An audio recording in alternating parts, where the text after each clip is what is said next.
क्या आपको याद है जब विदेशी ताकतों ने हमारा मजाक उड़ाया था? उन्होंने हमारे लोगों के मुंह पर कहा था कि तुम भारतीय अभी इस लायक नहीं हो, जाकर 10 साल और पढ़ाई करो, फिर आना हमारे पास।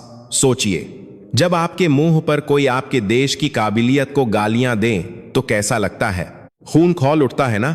आज मैं आपको एक ऐसी ही कहानी सुनाने जा रहा हूं, एक ऐसी सच्ची घटना जिसे सुनकर आज आपका सीना गर्व से चौड़ा हो जाएगा और आंखें शायद थोड़ी नम हो जाएं। यह कहानी किसी राजा महाराजा की नहीं है, बल्कि हमारे देश के उन साधारण दिखने वाले लोगों की है जिन्होंने पूरी दुनिया को अपनी उंगलियों पर नचा दिया। यह बात बहुत पुरानी नहीं है। साल 2005 की सर्दियां थीं। हमारे देश के कुछ बहुत ही समझदार और होनहार लोग समंदर पार एक बहुत बड़े और ताकतवर देश गए हुए थे। वो वहां कोई घूमने नहीं गए थे, वो हमारे देश की सुरक्षा के लिए एक बहुत ही जरूरी तकनीक मांगने गए थे। एक ऐसा जहाज जो पानी पर भी चले और जमीन पर भी उड़कर चले। उसे बनाने में उस बड़े देश को पूरे 15 साल लग गए थे। हमारे लोगों ने सोचा कि अगर हम उनसे यह तकनीक सीख लेंगे तो हमारे देश का भी भला होगा। हमारे दल में एक बहुत ही शांत और सुलझे हुए व्यक्ति थे। चलिए उन्हें हम शर्मा जी कह लेते हैं। शर्मा जी ने अपनी पूरी जिंदगी देश की सेवा में लोहे और मशीनों के बीच गुजार दी थी। उनके हाथों में वो जादू था जो किसी भी बिगड़ी मशीन को सुधार दे। लेकिन उस दिन विदेशी धरती पर उस ठंडे कमरे में शर्मा जी के हाथ बंधे हुए थे। वो लोग बाहर एक बड़े से कमरे में करीब 1 घंटे तक इंतजार करते रहे। वहां कोई उन्हें चाय या पानी पूछने वाला नहीं था, बस एक अजीब सा सन्नाटा और विदेशी अधिकारियों की वो घमंड भरी निगाहें। आखिरकार एक बड़ा अधिकारी कमरे में आया। उसकी उम्र करीब 55 साल रही होगी। आंखों में एक अलग ही गुरूर। उसने हमारे लोगों की तरफ देखा भी नहीं, बस अपनी फाइल पलटने लगा। शर्मा जी ने बहुत ही अदब से हमारे भारतीय संस्कारों के साथ उसे नमस्ते कहा और अपनी बात शुरू की। शर्मा जी ने कहा कि हमें आपके जहाज की तकनीक चाहिए, हम इसके लिए उचित कीमत देने को तैयार हैं। उस विदेशी अधिकारी ने अचानक फाइल बंद की और शर्मा जी की आंखों में सीधा देखते हुए एक ऐसी बात कही जो किसी भी हिंदुस्तानी के दिल में तीर की तरह चुभ जाए। उसने कहा कि तुम लोग इस तकनीक को संभाल नहीं पाओगे। इसे बनाने में हमें 15 साल लगे हैं और इसमें करोड़ों का खर्चा आता है। तुम्हारी अर्थव्यवस्था और तुम्हारी समझ अभी इतनी बड़ी नहीं हुई है। शर्मा जी ने फिर भी शांति से जवाब दिया। उन्होंने कहा कि हम मेहनत करने से पीछे नहीं हटते, बस हमें एक शुरुआत चाहिए। लेकिन उस विदेशी ने जो अगला वाक्य कहा वो आज भी शर्मा जी के कानों में गूंजता है। उसने अपनी कुर्सी से उठते हुए बस इतना कहा कि अगर तुम्हें यह तकनीक चाहिए तो जाओ और 10 साल और पढ़ाई करो। जब तुम्हारे दिमाग इस लायक हो जाएं, तब आना। मीटिंग खत्म। सिर्फ 5 मिनट।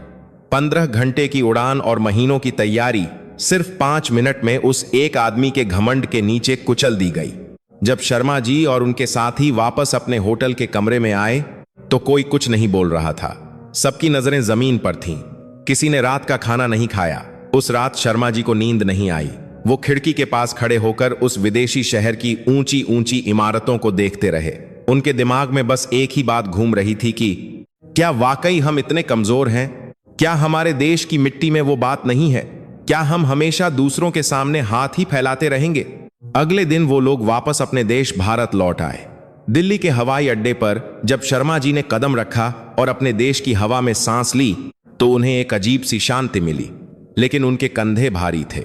सरकार को क्या जवाब देंगे? उन हजारों आंखों का क्या करेंगे जो इस उम्मीद में थीं कि शर्मा जी कोई बड़ा समझौता करके लौटेंगे? दिल्ली में बड़े अधिकारियों के साथ एक लंबी बैठक हुई। सब परेशान थे। एक साहब ने कहा कि चलो, उस देश ने मना कर दिया तो क्या हुआ? दुनिया में और भी देश हैं। हम एक और बड़े देश के पास चलते हैं। वहां के लोग हमारे पुराने दोस्त भी हैं। शर्मा जी को यह बात थोड़ी अजीब लगी। उनका दिल कह रहा था कि जब तक हम खुद कुछ नहीं करेंगे लोग हमें ऐसे ही दुत्कारते रहेंगे। लेकिन ऊपर से आदेश था तो वो चुप रहे। कुछ महीनों बाद शर्मा जी का दल उस दूसरे बड़े देश की तरफ निकल पड़ा। यह देश बर्फ से ढका रहता था। वहां के लोग शुरू में बहुत अच्छे से मिले। उन्होंने शर्मा जी को चाय पिलाई, अपने देश की तारीफें की और एक बड़े से कारखाने में अपना बनाया हुआ जहाज दिखाया। वो जहाज भी बहुत शानदार था। विदेशी इंजीनियर ने शर्मा जी के कंधे पर हाथ रखते हुए कहा कि हम तुम्हें यह जहाज बहुत सस्ते में दे देंगे। पहले वाले देश के मुकाबले यह 30 गुना सस्ता है। शर्मा जी की आंखों में चमक आ गई। लगा कि चलो अब सब ठीक हो जाएगा, देश की जरूरत पूरी हो जाएगी। कीमत भी कम थी और तकनीक भी मिल रही थी। शर्मा जी ने राहत की सांस ली और खुशी खुशी सौदे पर दस्तखत कर दिए।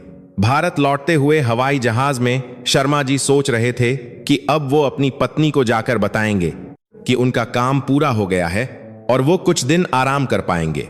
लेकिन मेरे दोस्तों, जब किस्मत कड़ा इम्तिहान लेती है तो वो इतनी जल्दी पीछा नहीं छोड़ती। दुनिया की राजनीति बहुत गंदी चीज है। 3 महीने बाद एक ऐसा फोन आया जिसने शर्मा जी के पैरों तले जमीन खिसका दी। उस बर्फीले देश के इंजीनियर का फोन था। उसकी आवाज में अब वो पहले वाली मिठास नहीं थी। उसने बड़ी रूखी आवाज में कहा कि हम तुम्हें अपनी तकनीक नहीं दे सकते, हमारे ऊपर बहुत दबाव है। अगर तुम्हें जहाज चाहिए तो पूरा का पूरा बना हुआ जहाज खरीदो, वो भी 3 गुनी कीमत पर। और हां, हम तुम्हें इसके अंदर की कोई मशीन नहीं देंगे। अगर कल को जहाज खराब हुआ तो तुम्हें हमारे पास ही आना पड़ेगा। यह तो सीधा सीधा ब्लैकमेल था। शर्मा जी समझ गए कि वो पहला वाला देश जिसने 10 साल पढ़ने की बात कही थी, उसी ने राजनीति खेलकर इस दूसरे देश को भी हमारे खिलाफ कर दिया है। वो नहीं चाहते थे कि भारत कभी भी अपने पैरों पर खड़ा हो सके। हमारे देश के पास कोई और रास्ता नहीं था। भारी मन से मजबूरी में वो जहाज खरीदना पड़ा। जब वो विशाल जहाज पानी के रास्ते हमारे विशाखापत्तनम के बंदरगाह पर पहुंचा तो उसे देखने के लिए भीड़ लग गई। वो बहुत बड़ा था। उसके नीचे काले रंग का एक बहुत मोटा रबर लगा हुआ था जिसमें हवा भरी जाती थी और पीछे बड़े बड़े पंखे लगे थे। अगले दिन उस जहाज को चलाने की बारी थी। विदेशी इंजीनियर भी वहां मौजूद थे। शर्मा जी किनारे पर खड़े सब देख रहे थे। जहाज चालू हुआ, एक बहुत तेज आवाज आई और वो जहाज पानी से थोड़ा ऊपर उठ गया। देखने में बड़ा अच्छा लग रहा था, लेकिन जैसे ही उसे मोड़ने की कोशिश की गई, कुछ ऐसा हुआ जिसकी किसी ने कल्पना भी नहीं की थी। विदेशी चलाने वाला उसे संभाल नहीं पाया। जहाज का संतुलन बिगड़ा और वो सीधे बंदरगाह की एक मोटी दीवार से जाकर जोर से टकरा गया। एक भयानक आवाज आई। जहाज के आगे का हिस्सा बुरी तरह टूट गया और उसमें से तेल बहने लगा। करोड़ों रुपये का जहाज अपनी पहली ही उड़ान में हमारे ही घर में टूटकर कबाड़ हो गया। विदेशी इंजीनियर ने अपनी गलती मानने के बजाय शर्मा जी पर ही गुस्सा करना शुरू कर दिया। वो बोला कि इसे चलाना बहुत मुश्किल है, हवा का ध्यान रखना पड़ता है, तुम्हें कम से कम 6 महीने लगेंगे इसे समझने में। शर्मा जी उस टूटे हुए जहाज को देख रहे थे। उनके दिमाग में एक तूफान चल रहा था। पहले विदेशियों ने गालियां दी, फिर दूसरे ने धोखा दिया और अब यह करोड़ों का नुकसान। उसी शाम विशाखापत्तनम में एक बहुत ही गंभीर बैठक बुलाई गई। कमरे में उदासी छाई हुई थी। कुछ लोग कह रहे थे कि इस प्रोजेक्ट को बंद कर देना चाहिए। कुछ कह रहे थे कि हमें और पैसे देकर विदेशी कंपनी से ही मरम्मत करवानी चाहिए। तभी शर्मा जी, जो अब तक बिल्कुल चुप बैठे थे, अपनी कुर्सी से उठे। उन्होंने खिड़की से बाहर उस टूटे हुए जहाज को देखा, फिर मुड़कर कमरे में बैठे सभी लोगों की आंखों में देखा। उनकी आवाज में एक ऐसा ठहराव था जो किसी तूफान के आने से पहले होता है। उन्होंने कहा कि खरीदना कोई उपाय नहीं है। जब तक हम खरीदेंगे वो हमें ऐसे ही लूटते रहेंगे और ऐसे ही टूटी हुई चीजें देकर हमारा मजाक उड़ाते रहेंगे। एक बड़े अधिकारी ने पूछा, तो फिर शर्मा जी हम क्या करें? शर्मा जी ने मेज पर हाथ रखते हुए कहा, हम इसे खुद बनाएंगे। हम भारतीय इसे अपने हाथों से बनाएंगे। उस देश को इसे बनाने में 15 साल लगे थे ना, हम इसे 4 साल में बनाकर दिखाएंगे। कमरे में सन्नाटा छा गया। सब शर्मा जी को ऐसे देख रहे थे जैसे वो पागल हो गए हों। लेकिन उस दिन उस कमरे में जो बीज बोया गया वो एक ऐसा वटवृक्ष बनने वाला था जिसकी छांव पूरी दुनिया देखने वाली थी।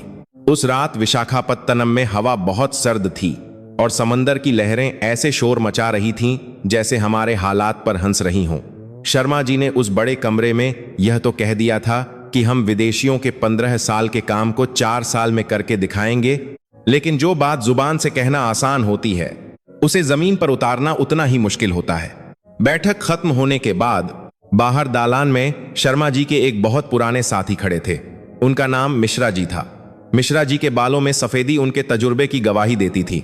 उन्होंने शर्मा जी के कंधे पर हाथ रखा और बहुत ही धीमी लेकिन चुभने वाली आवाज में कहा कि शर्मा जी, जज्बात में आकर फैसले मत लीजिए।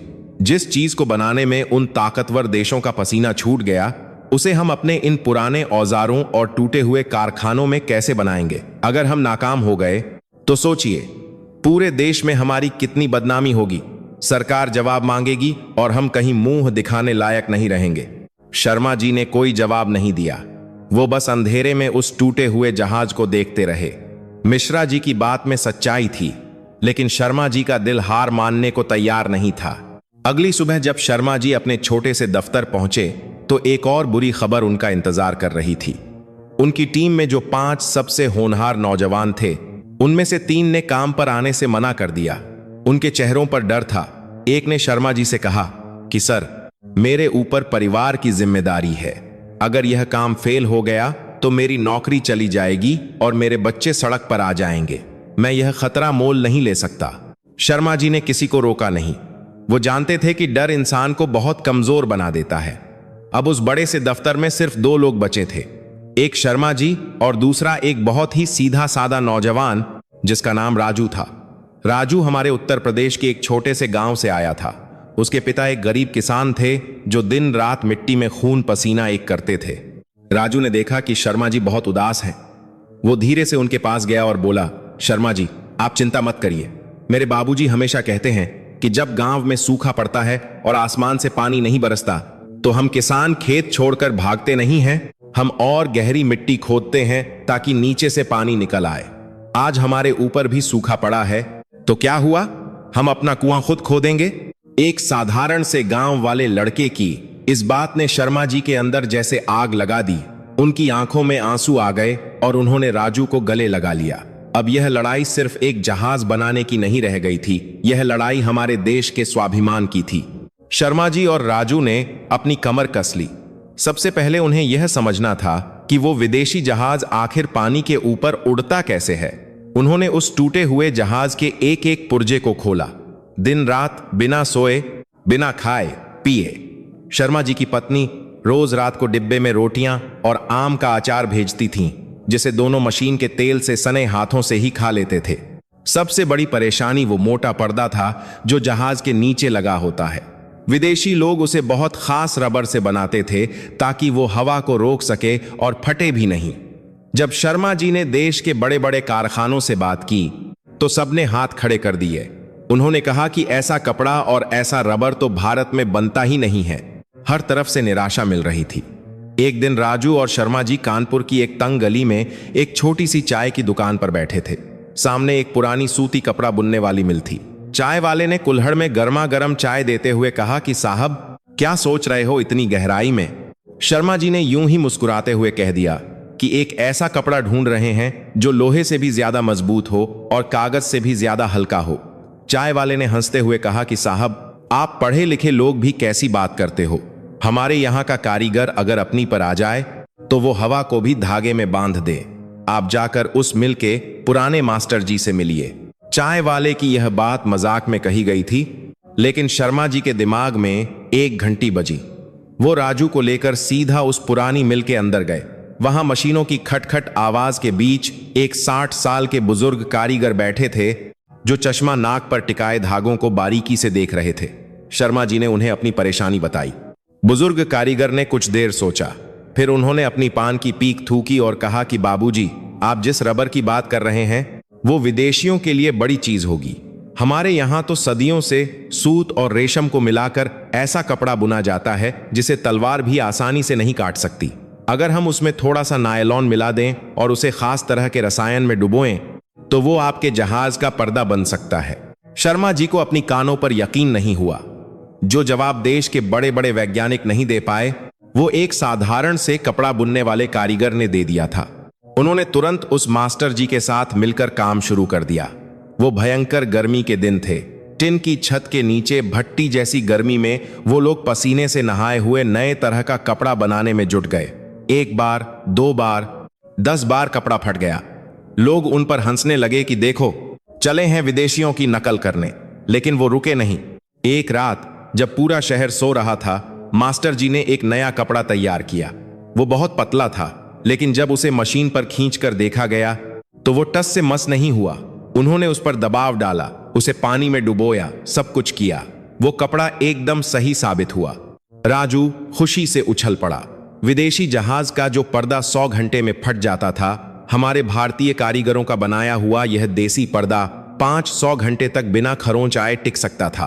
और सबसे बड़ी बात, इसे बनाने का खर्चा विदेशियों के खर्चे का सिर्फ एक छोटा सा हिस्सा था। यह हमारी पहली बड़ी जीत थी। लेकिन अभी जश्न मनाने का वक्त नहीं था, क्योंकि जहाज का पर्दा तो बन गया था, लेकिन उसे चलाने वाला वो विशाल इंजन और उसे संभालने की ताकत अभी भी एक बहुत बड़ा सवाल था। शर्मा जी जानते थे कि अगर इंजन सही नहीं बना तो यह पर्दा किसी काम का नहीं रहेगा। और तभी एक दिन दफ्तर में एक ऐसा फोन आया जिसने उनकी सारी खुशियों पर पानी फेर दिया। फोन के दूसरी तरफ कोई ऐसा व्यक्ति था जिसकी बातें सुनकर शर्मा जी के हाथ से फोन छूटकर जमीन पर गिर पड़ा। फोन जमीन पर गिर पड़ा था। राजू दौड़कर आया और उसने शर्मा जी को सहारा दिया। शर्मा जी का चेहरा एकदम सफेद पड़ गया था, जैसे शरीर से सारा खून निचोड़ लिया गया हो। राजू ने घबराते हुए पूछा कि क्या हुआ शर्मा जी, किसका फोन था? शर्मा जी ने कांपते हुए हाथों से फोन उठाया और जो बात उन्होंने बताई वो किसी भी इंसान का दिल तोड़ने के लिए काफी थी। फोन हमारे ही देश के एक कारखाने से था, जहां हमारे जहाज का सबसे जरूरी हिस्सा, उसका इंजन और उसे चलाने वाला ढांचा बन रहा था। वहां काम करने वाले एक आदमी ने, जिसे हम अपना भाई मानते थे, चंद पैसों के लालच में हमारे जहाज का पूरा नक्शा, हमारी सारी मेहनत चुपके से उसी विदेशी कंपनी को बेच दी थी जिसने हमारा मजाक उड़ाया था। सोचिए, जब घर का भेदी ही लंका ढाए तो इंसान क्या करे? जिस तकनीक को हम दिन रात अपना खून पसीना एक करके बना रहे थे, विदेशी कंपनी ने उसे हासिल कर लिया था। और अब वो दुनिया में यह झूठी खबर फैलाने वाले थे कि भारत ने उनकी तकनीक चुराई है। यह सिर्फ एक चोरी नहीं थी, यह हमारे देश के माथे पर कलंक लगाने की एक बहुत बड़ी साजिश थी। दफ्तर में मौजूद सब लोगों का खून खौल उठा। राजू ने गुस्से में मेज पर मुक्का मारा और कहा कि अभी पुलिस को बुलाते हैं, उस गद्दार को जेल की हवा खिलाते हैं। लेकिन शर्मा जी शांत थे, बहुत शांत। उन्होंने राजू के कंधे पर हाथ रखा और कहा कि राजू, अगर हम पुलिस और अदालत के चक्करों में पड़ गए तो हमारा काम सालों के लिए रुक जाएगा। और विदेशी यही तो चाहते हैं। वो चाहते हैं कि हम आपस में लड़ते रहें और कभी आगे न बढ़ पाएं। शर्मा जी ने उस आदमी को अपने दफ्तर बुलाया जिसने नक्शा चोरी किया था। जब वो आदमी सामने आया तो उसकी नजरें झुकी हुई थीं। वो फूट फूट कर रोने लगा। उसने शर्मा जी के पैर पकड़ लिए और बताया कि उसकी छोटी बच्ची के दिल में छेद है और उसके ऑपरेशन के लिए उसे बहुत सारे पैसों की जरूरत थी। विदेशी कंपनी के दलालों ने उसकी इसी मजबूरी का फायदा उठाया और उसे पैसों का लालच देकर नक्शा खरीद लिया। हमारे देश की मिट्टी की यही तो खासियत है, हम गुस्से में भी अपना धर्म नहीं भूलते। शर्मा जी ने उसे उठाया और कहा कि तुमने एक पिता होने का फर्ज तो निभा दिया, लेकिन एक हिंदुस्तानी होने का फर्ज भूल गए। तुम्हारी बच्ची ठीक हो जाए, यही मेरी भगवान से प्रार्थना है, लेकिन अब तुम यहां से चले जाओ। शर्मा जी ने उसे माफ कर दिया और पुलिस को नहीं बुलाया। लेकिन अब सवाल यह था कि आगे क्या किया जाए। जो नक्शा चोरी हो गया था, अगर हम उसी पर जहाज बनाते तो दुनिया हमें चोर कहती। शर्मा जी ने अपनी बची खुची टीम को इकट्ठा किया। कमरे में अब सिर्फ 15 लोग थे। उन्होंने सबकी तरफ देखकर कहा कि हमारे पास सिर्फ 3 दिन हैं, 72 घंटे। इन 72 घंटों में हमें अपने जहाज का दिल, यानी उसका इंजन और चलाने का पूरा तरीका एकदम नया बनाना होगा। एक ऐसा डिजाइन जो दुनिया में किसी ने कभी सोचा भी ना हो। अगर हम ऐसा नहीं कर पाए तो हमारा सपना हमेशा के लिए डूब जाएगा। कमरे में एकदम सन्नाटा छा गया। जो काम करने में महीनों लगते हैं, बड़ी बड़ी मशीनों और कंप्यूटरों की जरूरत पड़ती है, वो काम 3 दिन में, वो भी सिर्फ 15 लोगों के भरोसे। लेकिन किसी ने भी ना नहीं कहा। सबकी आंखों में एक ही जिद थी कि अब तो हम यह करके ही दम लेंगे। और फिर शुरू हुए वो 72 घंटे, जिन्हें भारत के इतिहास में कभी भुलाया नहीं जा सकता। वो मई का महीना था। भयंकर गर्मी पड़ रही थी।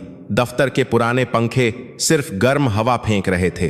पसीने से सबके कपड़े ऐसे भीग गए थे जैसे वो अभी अभी नदी से नहाकर निकले हों।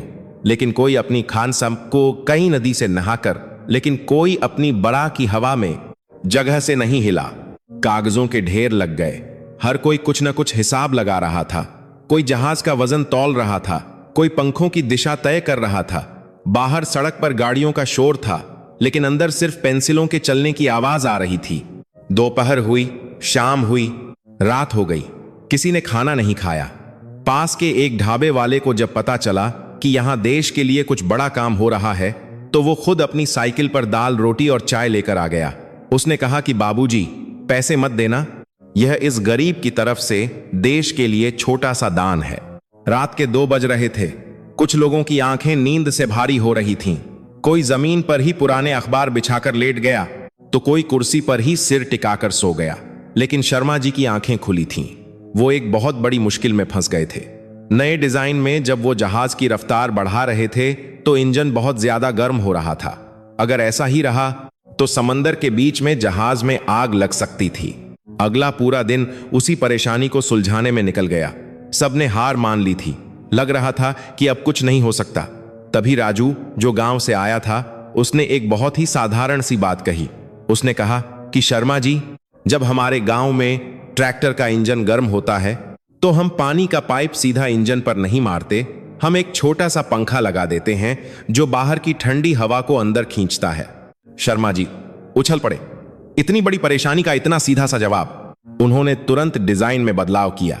उन्होंने जहाज के ढांचे में इस तरह के छेद बनाए कि जब जहाज चले तो समंदर की ठंडी हवा सीधे इंजन के अंदर जाए और उसे ठंडा रखे। तीसरे दिन की सुबह हो चुकी थी। 72 घंटे पूरे होने वाले थे। सबकी आंखें लाल थीं, चेहरे पर कालिख लगी थी, लेकिन दिलों में एक अजीब सी खुशी थी। नया डिजाइन पूरी तरह से तैयार था। और हैरानी की बात तो यह थी कि जब कागजों पर उसका हिसाब लगाया गया, तो पता चला कि यह नया डिजाइन पुराने वाले से कहीं ज्यादा हल्का और कहीं ज्यादा ताकतवर था। जहां पुराना इंजन जहाज को 60 किलोमीटर की रफ्तार देता, वहीं यह नया देसी इंजन उसे 75 किलोमीटर से भी ज्यादा तेज भगा सकता था। और सबसे बड़ी बात, इसे चलाने में तेल का खर्चा भी आधा था। सब लोग खुशी से झूम उठे। राजू ने तो शर्मा जी को कंधे पर उठा लिया। ऊपर वाले ने मानो उस धोखे के रूप में हमें एक बहुत बड़ा आशीर्वाद दे दिया था। अगर वो चोरी नहीं होती तो शायद हम कभी अपनी असली ताकत को पहचान ही नहीं पाते। हमने सिर्फ 3 दिन में वो कर दिखाया था जो विदेशी 15 साल में भी नहीं सोच पाए थे। लेकिन अभी असली परीक्षा बाकी थी। कागज पर तो हमारा जहाज उड़ रहा था, लेकिन क्या वो सच में समंदर की लहरों का सीना चीर पाएगा? क्या जो हमने बनाया है वो असलियत में काम करेगा? क्योंकि कुछ ही दिनों बाद दुनिया भर के देशों को हमारी इस नई ताकत का सबूत मिलने वाला था। वो 72 घंटे तो जैसे एक सपना थे। असली लड़ाई तो अब कारखाने के अंदर शुरू होने वाली थी। कागज पर लकीरें खींचना और हिसाब लगाना एक बात है, लेकिन लोहे को मोड़कर उसे आग में तपाकर समंदर की लहरों से लड़ाना बिल्कुल अलग बात है। जब शर्मा जी ने वो नया नक्शा विशाखापत्तनम के कारखाने में काम करने वाले कारीगरों के सामने रखा, तो एक पल के लिए वहां सन्नाटा छा गया। कारखाने के सबसे पुराने लोहार, जिन्हें सब काका कहते थे, उन्होंने अपनी मोटी और खुरदरी उंगलियों से उस नक्शे को छुआ।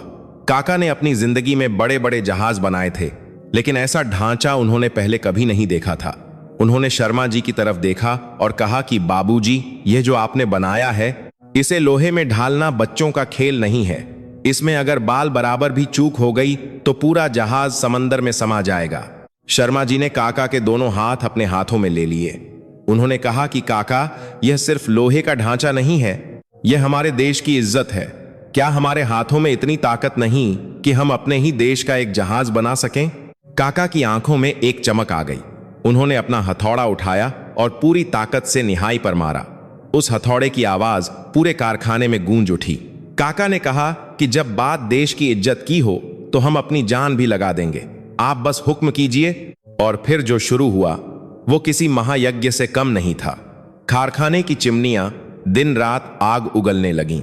हथौड़ों की चोट, लोहे के कटने की आवाज और आग की लपटों के बीच हमारे देश के कारीगरों ने अपना खून पसीना एक कर दिया। भयंकर गर्मी, ऊपर से लोहे को पिघलाने वाली भट्टियों की आंच। कई बार कारीगरों के हाथों में छाले पड़ गए, पैरों में लोहे के टुकड़े चुभ गए, लेकिन किसी ने छुट्टी नहीं मांगी। राजू, जो उस गांव का लड़का था, वो भी हथौड़ा लेकर काका के साथ खड़ा हो गया। उसने दिन रात एक कर दिया। जब भी कोई कारीगर थकता तो राजू उसे वो कहानी सुनाता कि कैसे विदेशी लोगों ने हमारा मजाक उड़ाया था और हमें 10 साल पढ़ाई करने को कहा था। यह बात सुनते ही हर कारीगर की थकान जैसे छूमंतर हो जाती और वो दुगनी ताकत से काम में लग जाता। महीने बीतते गए। धीरे धीरे वो नया जहाज आकार लेने लगा। यह पहले वाले विदेशी जहाज से बिल्कुल अलग दिख रहा था। यह हमारा अपना था। इसमें हमारे देश की मिट्टी की खुशबू थी, हमारे कारीगरों के पसीने की महक थी। मास्टर जी ने जो कपड़े का पर्दा बनाया था उसे बड़े ही ध्यान से जहाज के नीचे लगाया गया। वो नया इंजन जिसके लिए हमने 72 घंटे रात दिन एक किए थे, उसे जहाज के सीने में ऐसे बैठाया गया जैसे किसी बच्चे को मां की गोद में सुलाया जाता है। और फिर वो दिन आ ही गया, वो ऐतिहासिक दिन जिसका शर्मा जी, राजू, काका और पूरे देश को इंतजार था। सर्दी की एक हल्की हल्की सुबह थी। समंदर की लहरें बहुत शांत थीं, जैसे वो भी हमारे जहाज का स्वागत करने के लिए तैयार हों। विशाखापत्तनम के बंदरगाह पर बहुत भीड़ थी। सरकार के बड़े बड़े अधिकारी, कुछ विदेशी पत्रकार और वो सब लोग वहां मौजूद थे जो यह देखने आए थे कि क्या भारत सच में कुछ कर सकता है या फिर यह जहाज भी पहले वाले की तरह दीवार से टकराकर टूट जाएगा। कुछ अधिकारियों के चेहरों पर साफ शक दिखाई दे रहा था। वो आपस में बातें कर रहे थे कि जो काम बड़े बड़े देश नहीं कर पाए वो ये छोटे कारीगर कैसे कर लेंगे। शर्मा जी और राजू जहाज के अंदर थे। शर्मा जी के हाथ कांप रहे थे। उन्होंने अपनी आंखें बंद की, अपने माता पिता और ईश्वर का नाम लिया। बाहर खड़े काका ने अपना हथौड़ा हवा में उठाया, जो इस बात का इशारा था कि सब कुछ तैयार है। शर्मा जी ने जहाज को चालू करने का बटन दबाया। एक भारी आवाज हुई, धक धक धक। इंजन ने सांस ली और फिर एक ऐसी दहाड़ गूंजी जिसने बंदरगाह पर खड़े हर आदमी के सीने में कंपन पैदा कर दिया। जहाज के नीचे लगे विशाल पंखे घूमने लगे। वो देसी कपड़े का बना हुआ पर्दा हवा से फूलने लगा और देखते ही देखते हजारों आंखों के सामने हमारा वो विशाल लोहे का जहाज पानी से करीब 1 फुट ऊपर हवा में उठ गया। किनारे पर खड़े लोगों की सांसें रुक गईं। विदेशी पत्रकारों के कैमरे लगातार चमक रहे थे। पिछली बार यहीं पर विदेशी जहाज ने संतुलन खो दिया था। सबकी नजरें जहाज पर गड़ी थीं। शर्मा जी ने राजू की तरफ देखा। राजू ने मजबूती से चलाने वाला पहिया पकड़ रखा था। शर्मा जी ने कहा, चलो राजू, दिखा दो दुनिया को कि हम क्या हैं। राजू ने धीरे से जहाज को आगे बढ़ाया। जहाज बिल्कुल मक्खन की तरह पानी के ऊपर फिसला। कोई रुकावट नहीं, कोई झटका नहीं। वो सीधे समंदर की तरफ बढ़ चला। अब बारी थी उसकी असली परीक्षा की, उसकी रफ्तार की। शर्मा जी ने राजू से रफ्तार बढ़ाने को कहा। मीटर की सुई ऊपर चढ़ने लगी। 30, 40, 50। जहाज हवा से बातें कर रहा था। समंदर की लहरें कटती जा रही थीं। बाहर से ठंडी हवा उन छेदों से होकर इंजन में जा रही थी, बिल्कुल वैसे ही जैसे राजू ने ट्रैक्टर वाली बात बताई थी। इंजन बिल्कुल ठंडा था, कोई परेशानी नहीं। 60 किलोमीटर। जहाज उस रफ्तार को पार कर चुका था जो विदेशी इंजन की आखिरी हद थी। किनारे पर खड़े अधिकारियों के मुंह खुले के खुले रह गए। शर्मा जी ने कहा, राजू, इसे पूरी ताकत से चलने दो। सुई 70 पर पहुंची और फिर 75। जो हमारा लक्ष्य था हमने उसे छू लिया था, लेकिन जहाज अभी भी रुकने का नाम नहीं ले रहा था। सुई आगे बढ़ी और 76 किलोमीटर पर जाकर टिक गई। हमारा जहाज, हमारा अपना देसी जहाज, विदेशी जहाज से कहीं ज्यादा तेज, कहीं ज्यादा हल्का और कहीं ज्यादा सुरक्षित उड़ रहा था। राजू की आंखों से आंसू बहने लगे। उसने पहिया पकड़े ही शर्मा जी के पैर छू लिए। शर्मा जी भी अपने आंसू नहीं रोक पाए। उन्होंने राजू को गले लगा लिया। जहाज के अंदर काम करने वाले बाकी लोग भी एक दूसरे से लिपट कर रोने लगे।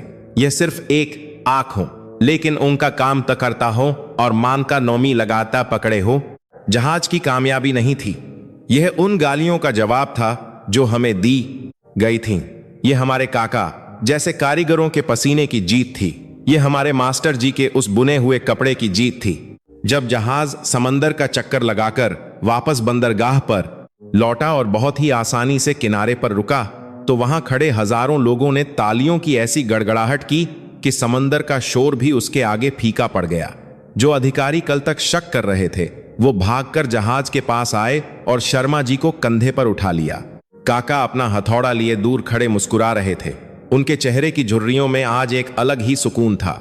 देश जीत गया था। हमने 15 साल का काम सिर्फ 4 साल में, और वो भी आधे से कम खर्चे में करके दिखा दिया था। खबर जंगल में आग की तरह फैल गई।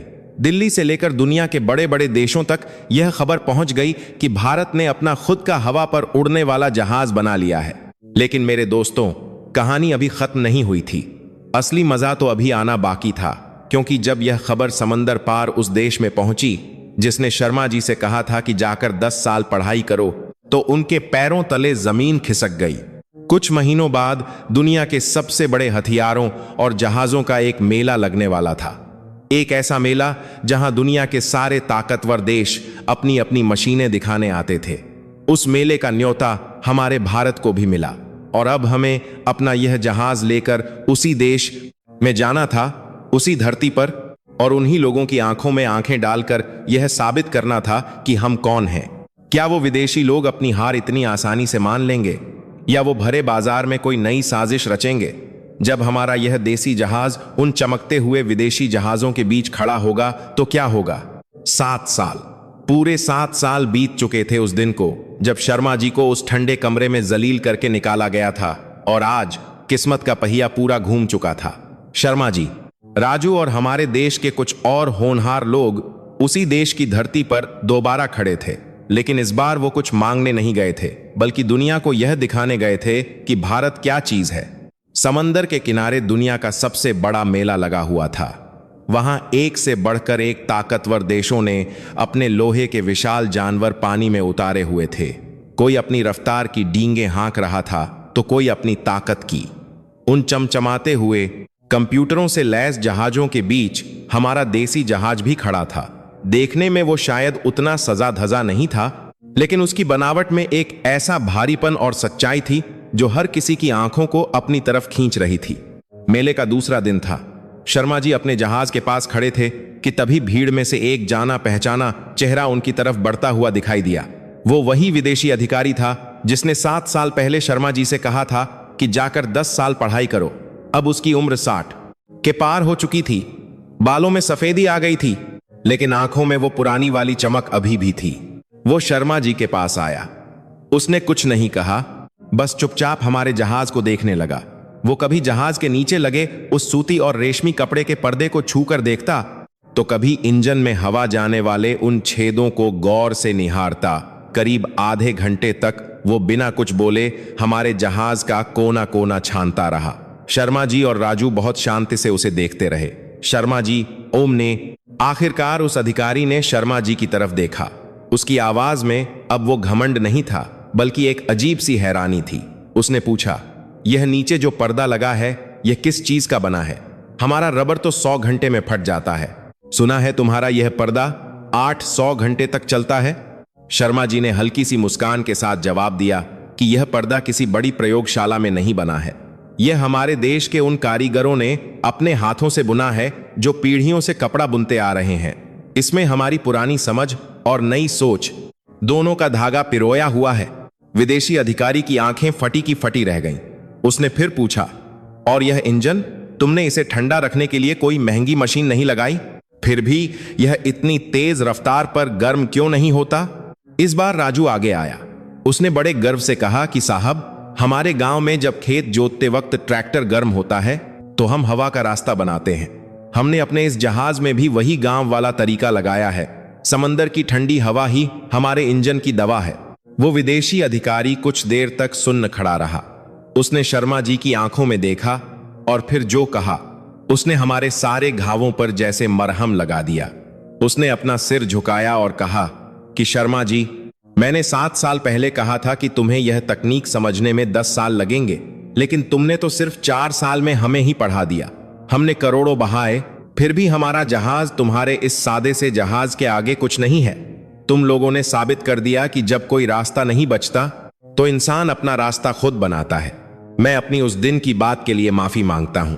सोचिए मेरे दोस्तों, वो इंसान जिसके सामने कभी हमारे हाथ बंधे हुए थे, आज वो हमारे काम के सामने सिर झुकाए खड़ा था। यह जीत सिर्फ शर्मा जी की नहीं थी, यह हमारे उस मास्टर जी की जीत थी, कारखाने वाले काका की जीत थी, और हर उस हिंदुस्तानी की जीत थी जो दिन रात मेहनत करके 2 रोटी कमाता है।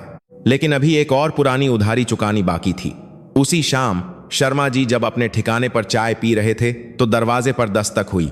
सामने वो बर्फीले देश वाला इंजीनियर खड़ा था जिसने ऐन मौके पर हमें पुर्जे देने से मना कर दिया था और हमें टूटा हुआ जहाज बेचा था। वो अंदर आया और उसने शर्मा जी के दोनों हाथ पकड़ लिए। उसकी आंखों में आंसू थे। उसने कहा कि शर्मा जी, मुझे माफ कर दीजिए, उस समय बड़े देशों का हमारे ऊपर बहुत दबाव था। वो नहीं चाहते थे कि भारत कभी इस तकनीक को सीखे। उन्होंने हमें धमकी दी थी कि अगर हमने तुम्हें पुर्जे दिए तो वो हमारा व्यापार बंद कर देंगे। लेकिन आज तुम्हारे जहाज की रफ्तार देखकर हम सब हैरान हैं। सच कहूं तो जो जहाज तुमने बनाया है वो हमारे जहाजों से भी ज्यादा अच्छा और मजबूत है। क्या तुम हमें अपनी यह तकनीक सिखाओगे? जिस देश ने कभी हमें कबाड़ बेचा था, आज वो हमसे हमारी तकनीक मांग रहा था। यह होता है समय का पहिया। जब आप अपनी जड़ों से जुड़कर मेहनत करते हैं तो दुनिया आपके कदमों में झुकती है। शर्मा जी ने उसे चाय पिलाई और कहा कि हमारे भारत की यह रीत नहीं है कि हम किसी से अपनी विद्या छिपाएं या किसी की मजबूरी का फायदा उठाएं। हम तुम्हें जरूर सिखाएंगे, क्योंकि ज्ञान बांटने से बढ़ता है, रुकने से नहीं। जब मेले का आखिरी दिन आया और हमारे जहाज ने समंदर में अपनी पूरी रफ्तार से कलाबाजियां खाईं, तो किनारे पर खड़े हर देश के लोगों ने तालियां बजाईं। कल तक जो दुनिया हमें कमजोर समझती थी, आज वो जान गई थी कि अगर कोई भारत की तरफ आंख उठाकर देखेगा तो हम उसका ऐसा जवाब देंगे कि पीढ़ियों तक याद रखा जाएगा। ऐसे सभी करते लैकेज में अगर कोई थराकर बाखा। शर्मा जी जब भारत लौटे तो हवाई अड्डे पर कोई बड़ी भीड़ नहीं थी, न ही उन्होंने किसी भीड़ की चाहत रखी थी। वो सीधे अपने दफ्तर गए, जहां राजू, काका और बाकी सब लोग उनका इंतजार कर रहे थे। शर्मा जी ने उन सबको गले लगाया। मेरे देशवासियों, यह कहानी हमें क्या सिखाती है? यह कहानी हमें बताती है कि जब तक हम दूसरों के भरोसे बैठे रहेंगे, दुनिया हमारा ऐसे ही मजाक उड़ाएगी। असली ताकत बड़े बड़े कारखानों या पैसों में नहीं होती। असली ताकत होती है हमारे अंदर की जिद में। जब एक हिंदुस्तानी ठान लेता है कि उसे कुछ करना है, तो फिर दुनिया की कोई भी ताकत उसे नहीं रोक सकती। चाहे वो एक सीधा सादा किसान हो, एक लोहार हो या कोई कपड़े बुनने वाला कारीगर। हमारे देश के कण कण में वो हुनर छिपा है जिसे सिर्फ एक मौके की तलाश है। कभी किसी को यह मत कहने देना कि तुम नहीं कर सकते। उन्हें याद दिलाना यह कहानी कि कैसे हमारे चंद लोगों ने पूरी दुनिया की सबसे बड़ी ताकतों को अपने हुनर के आगे घुटने टेकने पर मजबूर कर दिया था। आज भी समंदर की लहरों पर जब हमारा वो जहाज उड़ता हुआ निकलता है तो उसके इंजन की गूंज में यही आवाज सुनाई देती है, हमारा देश किसी से कम नहीं। जय हिंद।